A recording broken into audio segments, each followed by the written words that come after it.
South Korean President Moon Jae-in signs an autograph on an ice hockey stick during his visit to the Jincheon National Training Center in Seoul on Wednesday. Reuters. Seoul. Even before he was elected South Korea's president 8 months ago, Moon Jae-in was vowing to take the driver's seat in global efforts to deal with North Korea. But as the inter-Korean talks have shown this week, it's clearly Kim Jong Un who's steering, although Moon could fairly claim to be riding shotgun. It's Kim who's decided when the Koreas will talk and what they will talk about. As for President Trump, well, he could be said to be in the back, going along for the ride. As South Korea presses ahead with efforts to bring a large North Korean delegation to the Winter Olympics in PyeongChang next month, it is willingly agreeing to North Korea's demands. But Trump, a former businessman who prides himself on being a masterful negotiator, is claiming, and getting, most of the credit for the sudden burst of Olympics-related diplomacy between the two Koreas. During a January 4 phone call in which the South Korean leader briefed the American president on the plans for talks with North Korea, Trump asked Moon to publicly give him the credit for creating the environment for the talks. According to people familiar with the conversation, in these conversations, Trump calls his counterpart Jae an unimaginable informality in Korean business etiquette. Moon calls Trump Mr. President. Later that night, Trump tweeted that the talks would be happening if IWASNT firm, strong and willing to commit our total might against the North. At a news conference 6 days later, Moon agreed Trump deserved huge credit for the talks. Moon is trying to manipulate Trump into effectively undermining his own policy, putting pressure on North Korea, said one former official, asking for anonymity to protect officials still in government. Kim Jong Un is setting the agenda here, the former official said. His purpose is to use these talks to show the world that help's okay and to make the sanctions effort lose steam. Since taking office last May, Moon has repeatedly made overtures to North Korea, but Kim consistently rebuffed them all, until New Year's Day, that is. Then, just weeks after declaring that his nuclear weapons program was complete, the North Korean leader called for détente with the South. This prompted a flurry of activity in the South, including getting Trump to agree in that January 4 phone call to postpone joint military drills until after the Olympics, to avoid antagonizing North Korea.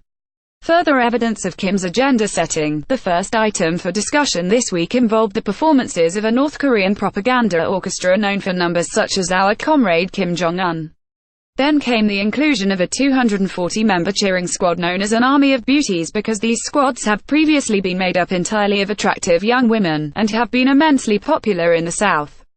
The South Korean government also agreed to combine the two Koreas' women's ice hockey teams, against the strong objections of the Southern team, and agreed to send Southern skiers to train on far inferior slopes in the North over the next few weeks.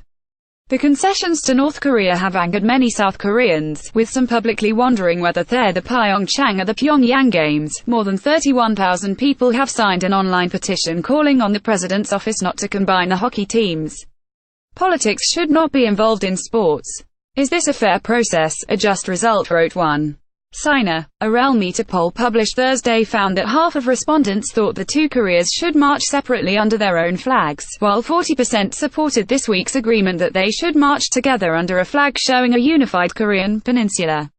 High-ranking officials will come to South Korea as part of the Olympic delegation, including perhaps North Korea's de facto number 2, Cho Ryong-hae. If he comes here, which would require his being removed from South Korea's sanctions list, Moon would hope to meet with him, according to aides.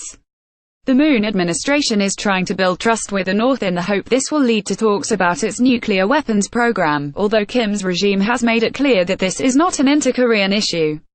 That process has gained extra urgency as Trump and his aides have talked increasingly about using military options to teach North Korea the error of its ways.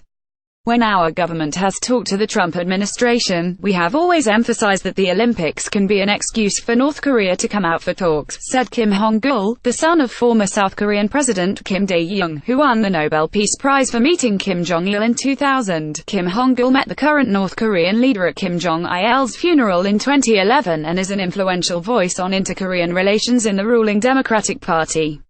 Our government has even more reason than ever to talk to North Korea because the stakes are now so much higher, he said. We need to make sure war doesn't break out. That could also be the reason for Kim Jong-un's change of heart, said PyeongChang, an expert on North Korea's leadership at the Sejong Institute near Seoul. Kim Jong Un bragged about the nuclear button on his desk, but he can't rule out the chance that the United States will resort to military options, so he might be trying to buy some time, Chong said. But it could also be because international sanctions are starting to hurt. Regular visitors to North Korea say China has cracked down on border trade to a surprising extent, conducting thorough inspections of all goods going into and coming out of North Korea. In the short term, this has made life better for the elite of Pyongyang. They are eating fresh fish and enjoying 24-hour electricity thanks to the bans on seafood and coal exports.